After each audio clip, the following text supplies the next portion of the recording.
Industry Bharat biotech.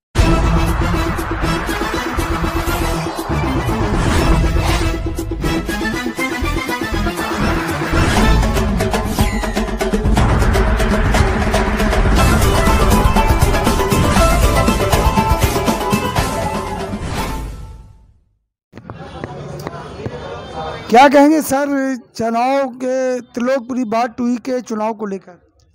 सबसे पहले तो मैं आपके चैनल के माध्यम से त्रिलोकपुरी की जनता को नमन करता हूं और उनसे आने वाली 28 तारीख को जब वो वोट डालने जाएंगे तो ये अपील करना चाहूँगा कि कांग्रेस के पुराने राजनीतिक इतिहास को देखते हुए, पुराने विकास को, उनकी उन्नति की सोच को, भाईचारे और एकता और जो उनके अंदर एक कूट कूट कर विकास की सोच भरी हुई है, उसको देखते हुए कांग्रेस को वोट करें।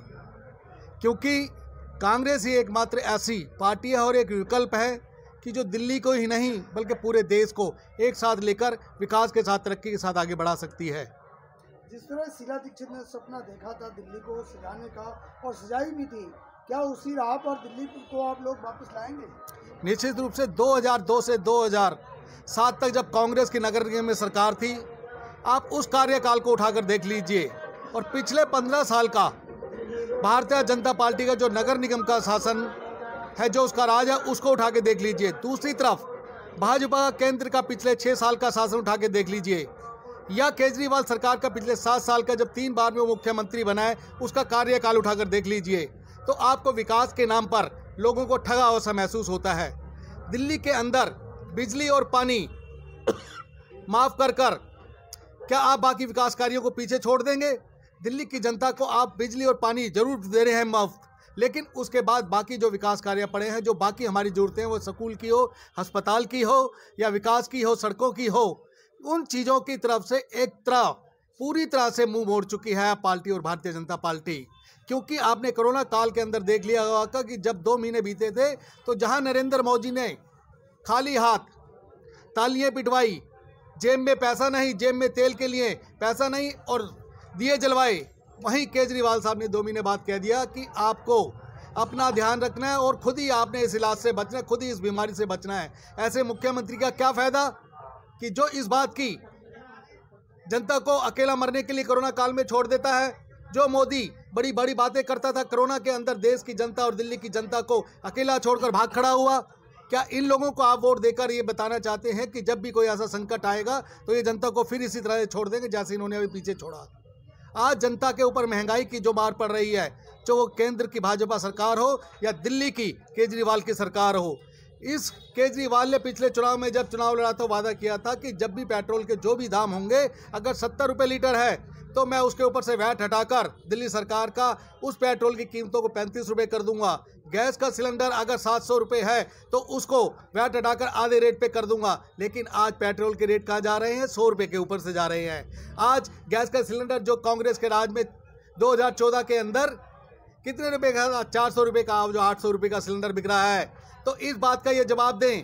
2012 के अंदर जब शीला दीक्षित की सरकार थी, तब जो इसके बाद आकर जब आप और भारतीय जनता पार्टी ने दिल्ली की सरकार संभाली तो उस टाइम जो बसें चल रही थी डीटीसी की, सिर्फ 3700 बसें का जो बेड़ा उस टाइम चलती थी, 9000 बसें, और इन्होंने जब यहाँ पर इस साल के अंदर 3700 बसों का बेड़ा आज दिल्ली के अंदर चला रखा है। और उसके बाद एक भी बस पूरी दिल्ली के अंदर नहीं बढ़ी और वो कहते हैं हमने बसों को के अंदर महिलाओं को किराया फ्री कर दिया है।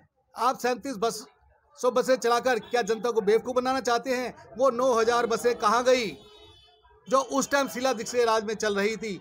तो आज बातें इतनी हैं कि बातें कहते कहते इनके छक्के छूट जाएंगे। अगर ये सामने आकर क्यों नहीं बताते कि हमने क्या किया है? सिर्फ टेलीविज़न के ऊपर इन्होंने अपनी पब्लिसिटी और झूठा प्रचार किया है, अखबारों में झूठे विज्ञापन दिए हैं इन्होंने। इसके अलावा दिल्ली के अंदर कुछ नहीं किया। अस्पताल में कहते हैं कि हम इलाज अच्छा कर रहे हैं, चलिए आप मेरे साथ हॉस्पिटल्स के अंदर, मैं दिखाता हूँ आपको कि डॉक्टर किस तरह से जेनेरिक दवाई देते हैं। जो 1 रुपये की 10 गोली आती हैं, 10 रुपये की 10 गोली आती हैं। इसके अलावा बाकी दवाइयाँ जितनी भी होती है डॉक्टर लिख के देता है और उसे बाहर से महंगी कीमतों पर खरीदनी पड़ती हैं। ये इनका अस्पतालों के अंदर इलाज हो रहा है। आज कोरोना के अंदर लोगों को दर बदर बेडों के लिए भटकना पड़ रहा था, ये इनका इलाज हो रहा है। आप इनके स्कूलों में चले जाइए, पूरी दिल्ली के अंदर 2 स्कूल सिर्फ मॉडल के बनाए हैं, और उसके अलावा दिल्ली के अंदर कोई नया स्कूल बता दो, नया विश्वविद्यालय बना दो, नया कॉलेज बता दीजिए अगर इन्होंने बनाया है तो। ये बातें तो बहुत बड़ी बड़ी करते हैं, लेकिन और शिक्षा के नाम पर एक कमरे में जिसमें 5 लाख रुपए का खर्चा आना चाहिए था, उसके ऊपर 40 लाख रुपए का इन्होंने खर्चा दिखाया है, और उसकी जांच क्यों नहीं करवाते? इन्होंने सिर्फ भ्रष्टाचार और अपने प्रचार के अलावा किसी चीज को सहारा नहीं दिया। और हम यहाँ त्रिलोकपुरी की जनता से, कल्याणपुरी की जनता से अपील करते हैं आपके चैनल के माध्यम से, कांग्रेस लाओ, खुशहाली रहो। इंदिरा जी ने ही इन इलाकों को बसाया था, और आज यहाँ पर जो लोग रह रहे हैं, जब इनको 25-25, 50-50 गज के मकान मिले थे तो उसकी कीमत क्या थी, और आज देखो कांग्रेस के राज में इसकी कीमतें आसमान छू रही हैं। ये किसकी देन है? कांग्रेस की देन है। आपसे पुनः विनम्र अपील है कि कांग्रेस लाओ, देश बचाओ, तरक्की और अपने घर का पेट, परिवार का पेट भरने के लिए कांग्रेस से अच्छी पार्टी कोई नहीं है। धन्यवाद। जय हिंद, जय कांग्रेस। चलो।